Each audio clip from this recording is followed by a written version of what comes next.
हरिओम हरे कृष्ण। हमारा देश भारतवर्ष, इसे एक युवा देश कहा जाता है। कारण यहां पर जन्म दर ज्यादा है, यहां जनसंख्या ज्यादा है, जबकि वास्तविकता तो यह है कि हम लोग तेजी से बुढ़ापे की ओर बढ़ रहे हैं। हमारे युवा 20 साल की उम्र में, 25 साल की उम्र में चेहरे की तेजस्विता को खो रहे हैं, जबकि इस उम्र में उनका चेहरा सूर्य के समान प्रकाशित होना चाहिए था, चमकना चाहिए था। वो निस्तेज हो रहे हैं, याददाश्त को खो रहे हैं, क्रिया क्षमताओं को खो रहे हैं। यही तो बुढ़ापे के लक्षण हैं। और जब 40 साल की उम्र आती है व्यक्ति की, वो पूरे तरीके से बुढ़ापे की गिरफ्त में आ रहा होता है। तो क्या इन लक्षणों को पीछे हटाया जा सकता है? क्या व्यक्ति चिरयुवा बनकर के रह सकता है? बिल्कुल। यदि आज आप हमारी इस वीडियो को देखेंगे, समझेंगे, जीवन में उतारेंगे, युवा हैं तो आप चमक जाएंगे, दमक जाएंगे और तेजस्वी बनेंगे। और यदि आपकी उम्र बढ़ रही है तो बढ़ती उम्र को आप रोक देंगे और निश्चित तौर पर आप चिर युवा बन करके रहेंगे। जरूरत है कि आप इसे पूरा देखें और समझें।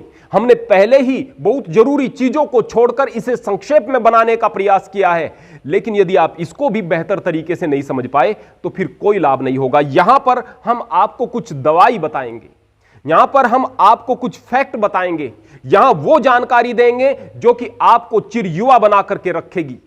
आइए हम पहले वैज्ञानिक मान्यता के बारे में समझें। विज्ञान क्या कहता है? विज्ञान कहता है कि बुढ़ापा एक बीमारी है जिसका इलाज संभव है, और वैज्ञानिक इस दिशा में प्रयास भी कर रहे हैं और कुछ स्थानों पर उन्होंने सफलता को भी प्राप्त किया है, और आने वाले समय में इसमें निश्चित रूप से वो सफलता प्राप्त करेंगे, ऐसा उन लोगों की मान्यता है।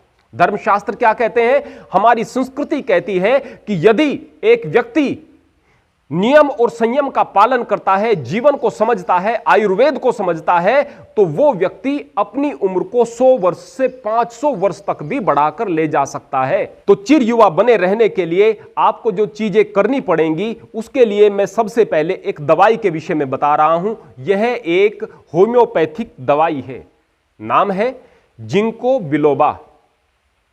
इसका मदर टिंचर आप लें, और इस मदर टिंचर को सुबह के समय खाली पेट या फिर भोजन के 1 घंटा बाद आप एक चीनी मिट्टी से बने हुए कप में 1/4 कप पानी लेकर के 10 बूंद उसमें डाल करके उसको लें। ठीक ऐसा ही शाम के समय करें। जब आप इस दवाई का सेवन कर रहे हों, उस समय आप लहसुन, प्याज इत्यादि का सेवन न करें, धूम्रपान इत्यादि न करें। यह दवाई करती क्या है? यह दवाई आपके शरीर को रिवर्स एजिंग मोड में डाल देती है। आपकी उम्र घटती हुई आपको प्रतीत होगी। चेहरे पर उम्र के जो प्रभाव दिखने लगते हैं वह आपको कम होते हुए दिखाई देंगे। उम्र वहीं पर रुकी हुई दिखाई देगी, जैसे कि आप बुढ़ापे की ओर नहीं जा रहे हैं। ऐसा चमत्कार यह दवाई कर देगी यदि आप सही प्रकार से इसका सेवन करेंगे। क्या क्या काम करती है यह दवा? यह एजिंग इफेक्ट से भी आपको बचाती है, यह आपके इम्यून सिस्टम को दुरुस्त करती है, यह आपको चुस्त दुरुस्त बनाती है, आपकी याददाश्त को तेज करती है। यही युवावस्था की निशानियां हुआ करती हैं। वास्तव में जब व्यक्ति बूढ़ा होता है, सबसे पहले उसके विचारों पर, उसकी मानसिकता पर प्रभाव पड़ता है। यदि आप विचारों से सुस्त हो गए तो शरीर से सुस्त आप हो जाएंगे, यकीन मानिए। तो आपका चुस्त रहना भी जरूरी है, और ये सारी की सारी चीजें इस दवाई से संभव होंगी। लेकिन इसके साथ साथ आप एक और चीज पर भी ध्यान दें, वह है कि आप सांस कैसी ले रहे हैं। अब कहेंगे कि सांस से क्या प्रभाव पड़ता है? अभी इजराइल में एक खोज हुई थी जहां पर वैज्ञानिकों ने 64 साल से ज्यादा उम्र के 30 लोगों को लिया और उन लोगों को एक विशेष चैम्बर में 90 मिनट के लिए प्रतिदिन बैठाया गया, जहां उन्हें विशुद्ध ऑक्सीजन दी गई। जब कुछ समय के पश्चात देखा गया तो यह पाया गया न केवल उनकी उम्र बढ़नी रुक गई है, अपितु वह युवावस्था की ओर बढ़ रहे हैं। उनके चेहरे की झुर्रियां मिट रही हैं, उनकी क्रिया क्षमता बढ़ रही है। किस चीज से? केवल और केवल सही ऑक्सीजन सही मात्रा में शरीर में जाने से। आइए अब इसको हम वैज्ञानिक तरीके से समझने का प्रयास करते हैं। इस पृथ्वी पर जब पहले जीवन का विकास हुआ तो उसका कारण था ऑक्सीजन। जब तक यहां ऑक्सीजन नहीं थी, जब तक यहां पानी नहीं था, तो यहां जैविक विकास की संभावनाएं नहीं थी। सूक्ष्म रूप में जीव प्रत्येक स्थान पर मौजूद है, धर्म कहता है इस बात को। लेकिन उसको स्थूल शरीर में आने के लिए, इस शरीर के निर्माण के लिए कोशिकाओं की जरूरत है, और कोशिकाओं के निर्माण के लिए ऑक्सीजन की जरूरत है। अमीबा, पैरामीशियम, ये सारे के सारे जीव ऑक्सीजन की उपस्थिति में, पानी की उपस्थिति में ही इस पृथ्वी पर पनपे थे। आपके शरीर में जितनी ज्यादा मात्रा में विशुद्ध ऑक्सीजन होगी, उतनी ज्यादा मात्रा में आपके शरीर के अंदर कोशिकाओं का निर्माण होगा, और जितना आपके शरीर में कोशिकाओं का निर्माण होगा, उतना ही आप चिर युवा बने रहेंगे, लंबे समय तक युवा बने रहेंगे। जब बच्चे होते हैं तो तेजी से नई कोशिकाएं बनती हैं और पुरानी टूटती कम है, आप युवावस्था की तरफ बढ़ते हैं। जब यह प्रक्रिया बराबर हो जाती है, उतनी ही टूट रही है, उतनी ही लगभग बन रही है, तो आप स्थिर अवस्था में होते हैं, युवा होते हैं। जब ये कोशिकाएं टूटने ज्यादा लगती हैं, जब ये निष्क्रिय ज्यादा होने लगती हैं और सक्रिय और नई कोशिकाओं का निर्माण कम हो जाता है, मंद हो जाता है, तो उस समय बुढ़ापा आना शुरू हो जाता है। ध्यान रखना, उस समय बुढ़ापा आना शुरू हो जाता है। तो जब आप शुद्ध ऑक्सीजन लेते हैं, तो उस समय आपकी कोशिकाओं का निर्माण हो रहा होता है। आइए इसको हम समझने का प्रयास करते हैं, ऐसा कैसे होता है। हमारे शरीर के अंदर डीएनए में हमारे क्रोमोजोम मौजूद होते हैं, गुणसूत्र मौजूद होते हैं। उन गुणसूत्रों के जो सिरे होते हैं, उन सिरों को टेलोमियर कहा जाता है। ये जो टेलोमियर होते हैं, इनका काम होता है कि ये आपके उन गुणसूत्रों को, उन क्रोमोजोम्स को सुरक्षित रखते हैं और उन्हें स्वस्थ रखते हैं। जब यह टेलोमियर लंबी अवस्था में और स्वस्थ अवस्था में आपके शरीर के अंदर होते हैं, उस समय आपके क्रोमोजोम्स नई कोशिकाओं का निर्माण कर रहे होते हैं और आप युवावस्था की तरफ बढ़ रहे होते हैं। लेकिन जैसे जैसे उम्र बढ़ती है, आपके शरीर में ऑक्सीजन शुद्ध अवस्था में आप नहीं पहुंचा रहे होते, ऐसी अवस्था होती है, तो आपके जो क्रोमोजोम्स होते हैं, उनके सिरे पर जो ये टेलोमियर्स हैं, ये टेलोमियर्स घिसने लगते हैं, छोटे होने लगते हैं, कई बार समाप्त हो जाते हैं।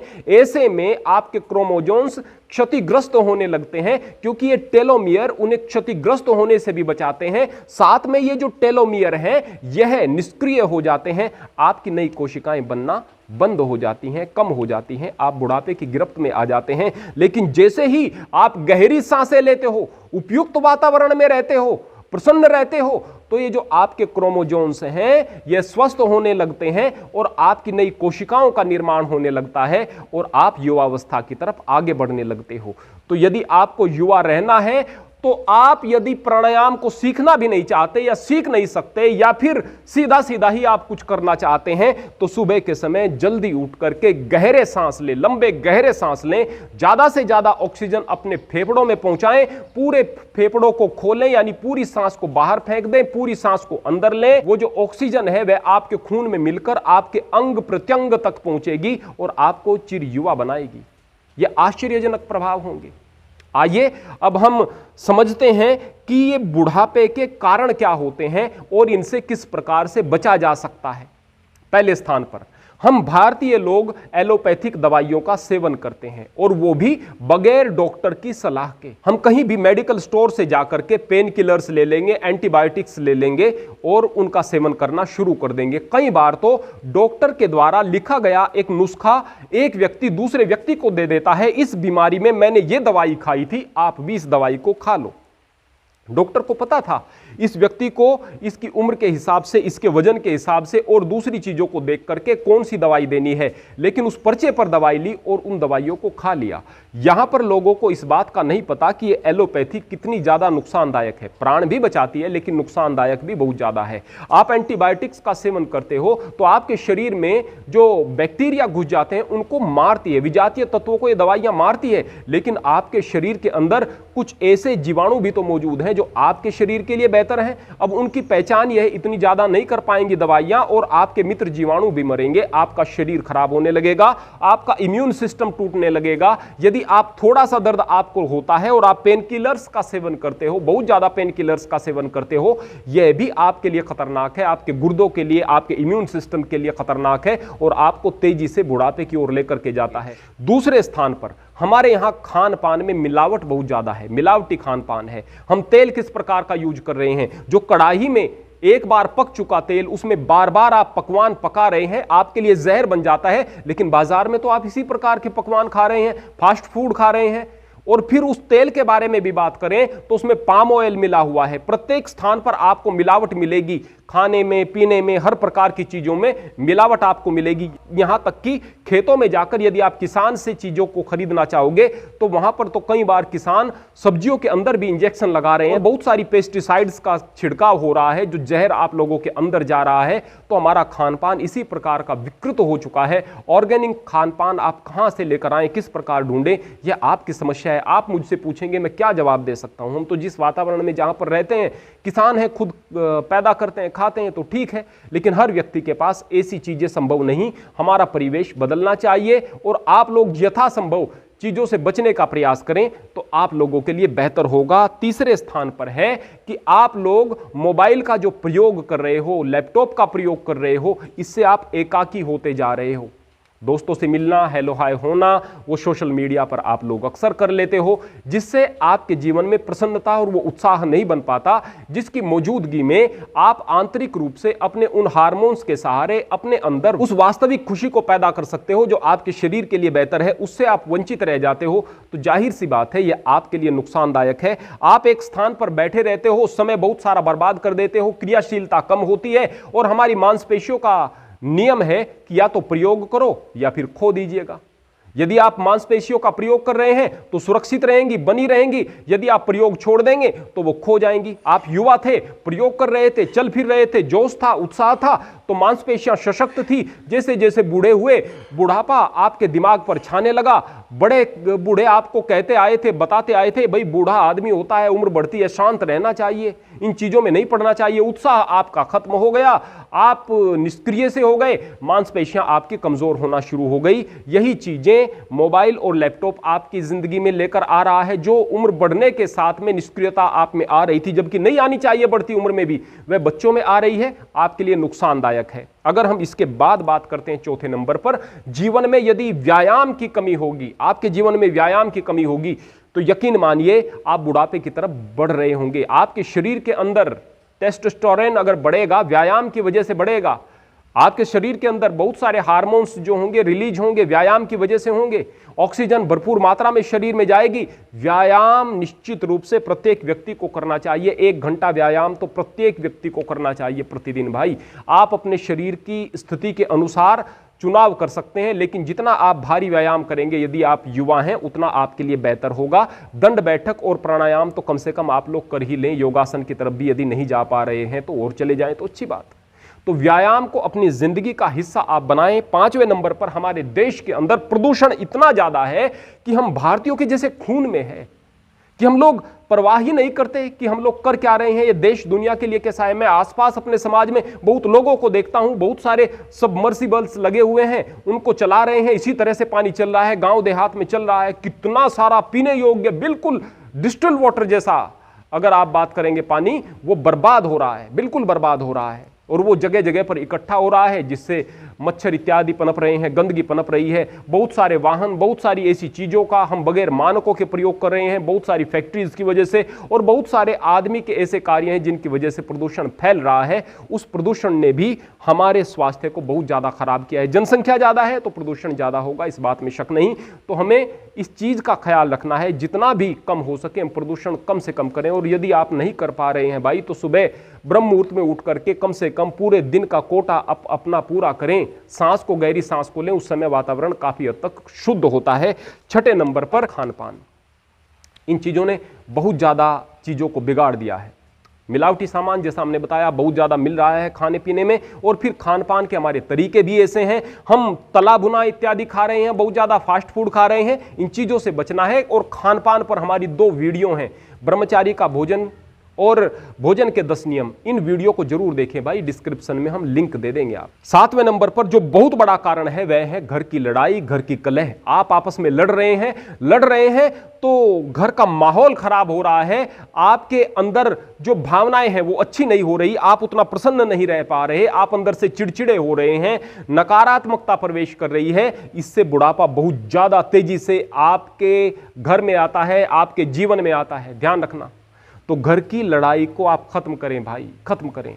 बर्बाद कर दिया है इस देश को घर की लड़ाइयों ने और खामखा की बुद्धिहीनता वाली छोटी छोटी बातें। हम बार बार प्रयास करते हैं कि आप लोग समझ सकें घर के वातावरण को किस प्रकार खुशनुमा बना करके रखना है। तो घर की लड़ाई भी एक बहुत बड़ा कारण है, इससे भी बचें भाई। 8वें नंबर पर डिप्रेशन का शिकार रहते हैं बहुत ज्यादा। हमारे युवा डिप्रेशन का शिकार रहते हैं, बड़े डिप्रेशन का शिकार रहते हैं। और डिप्रेशन का यदि आप शिकार होंगे, यकीन मानिए जिस उम्र में आपको डिप्रेशन हो गई, फिर यह मैटर नहीं करता कि आप 18 साल के हैं या 20 साल के या 22 साल के या 17 साल के, यकीन मानिए आप बूढ़े ही हो गए। इस डिप्रेशन से बचा कैसे जाए, इस पर भी हमारी वीडियो है, हम डिस्क्रिप्शन में लिंक दे देंगे, आप जरूर देखिएगा, जरूर देखिएगा। 9वें नंबर पर आप संयम से युक्त जीवन जिए, ब्रह्मचर्य से युक्त जीवन जिए भाई। अपने प्रत्येक अंगों पर कंट्रोल रखें, प्रत्येक इंद्रियों पर कंट्रोल रखें। इंद्रियों के उपभोग से इंद्रियां कमजोर हो जाती हैं, ध्यान रखना, इंद्रियां तेजहीन हो जाती हैं। आंखों का ज्यादा प्रयोग करोगे, ज्यादा लैपटॉप मोबाइल पर रहोगे तो आंखें कमजोर होंगी। जबान का ज्यादा प्रयोग करोगे, चाहे स्वाद लेने में चाहे निरर्थक बोलने में, तो इसकी तेजस्विता खत्म हो जाएगी। कानों का ज्यादा प्रयोग करोगे तो कानों की क्षमता समाप्त होगी। इसी प्रकार हमारी अन्य इंद्रियां हैं, उनका आप प्रयोग कर रहे हैं तो शरीर को कहीं का नहीं छोड़ती हैं। तो संयम को जीवन में अपनाओ, निश्चित तौर पर आप बुढ़ापे को पीछे हटाओगे। 10वें नंबर पर आप लोग अगर अपनी जिंदगी में आलस्य को जगह दोगे, आलस्य को जगह दोगे, यकीन मानिए आलस्य तो बुढ़ापे का एक प्रतीक है। आप आलसी हो गए हैं तो बूढ़े हो गए हैं। तो आलस्य से बचने के लिए भी हम डिस्क्रिप्शन में लिंक देंगे, हमारी वीडियो को जरूर देखिएगा भाई, आप लोगों के लिए अमृत साबित होंगी ये चीजें। और यकीन मानिए आप अपनी जिंदगी को बदला हुआ पाओगे। और 11वें नंबर पर जो मैं चीज आपको बताने जा रहा हूं, उसे देखकर मुझे बड़ा दुख होता है। धार्मिक लोग शिक्षाएं दे रहे हैं, यह शरीर कुछ नहीं है, इसकी तरफ ध्यान मत दो। अरे भाई यह शरीर महत्वपूर्ण है, यह शरीर मंदिर है। एक पुजारी मंदिर पर रंग कर रहा है, उससे पूछे भाई मंदिर पर रंग क्यों कर रहे हो? कि ये खूबसूरत लगेगा, ये अच्छा लगेगा। चलो भाई अच्छी बात है, उस मंदिर पर रंग कर रहे हो, आप 10 चीजों का ख्याल रख रहे हो, साफ सफाई का ख्याल रख रहे हो। वह मंदिर तो मंदिर है, हम उसकी कदर करते हैं, लेकिन उससे भी बड़ा मंदिर जो है वो ये शरीर है भाई। यहां पर परमात्मा का निवास है, इससे काम लेना है, इसको मजबूत भी बनाओ, इसको साफ सुथरा भी बना करके आप रखो। जो धर्म शिक्षा दे देता है ये शरीर कुछ नहीं, और शरीर के प्रति आपके हिकारत का भाव आ जाएगा, तो यकीन मानिए शरीर साधन है, ये आपका साथ छोड़ने लगेगा। शरीर से चिपकने का मतलब ऐसा भी नहीं कि आप वासना युक्त होकर के इसी से चिपके रहें, आत्म केंद्रित बने रहें और केवल खूबसूरती का जो है, ताकत का जो है अहंकार लिए फिरें, ऐसा भी नहीं है। लेकिन अगर कोई चीजें आपके पास में हैं, उसका अहंकार हो ये जरूरी नहीं है। आप उसका प्रयोग सही तरीके से करेंगे तो निश्चित रूप से आपके लिए कल्याणकारी है। पैसा आपको बर्बाद कर देगा यदि पैसे का अहंकार होगा, लेकिन यदि एक धार्मिक व्यक्ति के पास में पैसा आएगा तो उसके सदुपयोग से वो बहुत बड़ा काम कर सकता है। तो भाई चीजों के सदुपयोग को समझो। 12वें नंबर पर आप नींद बहुत अच्छी लो, बहुत अच्छी नींद लो। नींद अगर आप अच्छी लोगे तो आपके लिए बहुत लाभकारी होगा। हम भारतीय लोग अक्सर नींद के बारे में भी लापरवाह हो गए हैं। दिन भर काम धाम करते रहते हैं, रात में अच्छे से सो नहीं पाते, कभी टीवी के साथ उलझे हुए हैं, कभी मोबाइल के साथ उलझे हुए हैं, कभी घर की परेशानियां हैं, कभी डिप्रेशन है, वो नींद अच्छे से आने नहीं दे रही हैं हमें सारी की सारी चीजें मिलकर के। तो भाई नींद का ख्याल रखो, रात को 9 बजे से पहले सोने का प्रयास करो और ब्रह्म मुहूर्त में उठने का प्रयास करो। ब्रह्म मुहूर्त का उपयोग अवश्य करो। यदि आप ब्रह्म मुहूर्त में सुबह जल्दी उठ करके अपने कर्मकांड को सही प्रकार से करते हो, बेस्ट मॉर्निंग रूटीन के नाम से हमारी वीडियो है, आप देख सकते हैं। ब्रह्म मुहूर्त के नाम से भी हमारी वीडियो है, आप देख सकते हैं। आप यदि उस प्रकार से अपने जीवन को लेकर के आगे बढ़ते हो, उत्साह से भरे रहोगे और जीवन में आपके परिवर्तन होगा, क्रांतिकारी परिवर्तन होगा। अब आखिर में एक छोटी सी आयुर्वेदिक दवाई मैं आप लोगों को बताना चाहता हूं। यह जो आयुर्वेदिक दवाई है यह आपको घर पर ही तैयार करनी होगी। आपको आंवला चूर्ण, अश्वगंधा चूर्ण और गिलोय चूर्ण 50-50 ग्राम की मात्रा में आप इसे ले लीजिएगा। 100 ग्राम की मात्रा में आप इसे ले लीजिएगा, लेकिन समान मात्रा में यह होना चाहिए। 50-50 ग्राम की मात्रा में ही आप पहले लें तो अच्छा है, ताकि वह बहुत पुराना आपके पास न हो। उसमें से आप आधा चम्मच 1 गिलास पानी के साथ में सुबह कोई भी समय आप चुन लीजिएगा, उस समय आप उसे लीजिएगा। और आधा चम्मच आप उसे 1 गिलास पानी के साथ में ही सायं के समय लीजिएगा। जब आप होम्योपैथिक दवाई ले रहे हों उसमें और इस दवाई में कम से कम 1 घंटे का अंतराल होना चाहिए। तो हमने जो चीजें आपको बताई है, जो बुढ़ापे के कारण है, उन कारणों से बचना है, उनका निवारण करना है। आपको समझना है कि बुढ़ापा क्या है, आपको ऑक्सीजन ज्यादा से ज्यादा लेनी है, आपको जो होम्योपैथिक दवाई हमने बताई है मदर टिंचर, उसकी 10-10 बूंद लेनी है सुबह और शाम। जिंको बिलोबा उस दवाई का नाम है। और अगर हम बाद में जो आयुर्वेदिक दवाई आपको बताई है हमने, उस दवाई का भी आपको सेवन करना है। प्रसन्न रहना है, अपने आप को व्यस्त रखना है। निश्चित रूप से आप यदि सीखने की जिज्ञासा रखोगे, उत्साह रखोगे, आगे बढ़ने की कामना करोगे, तो आप यकीनन अपनी बढ़ती हुई उम्र को मात देकर के बहुत लंबे समय तक युवाओं को भी पीछे छोड़ पाओगे। हरि ओम, हरे कृष्ण।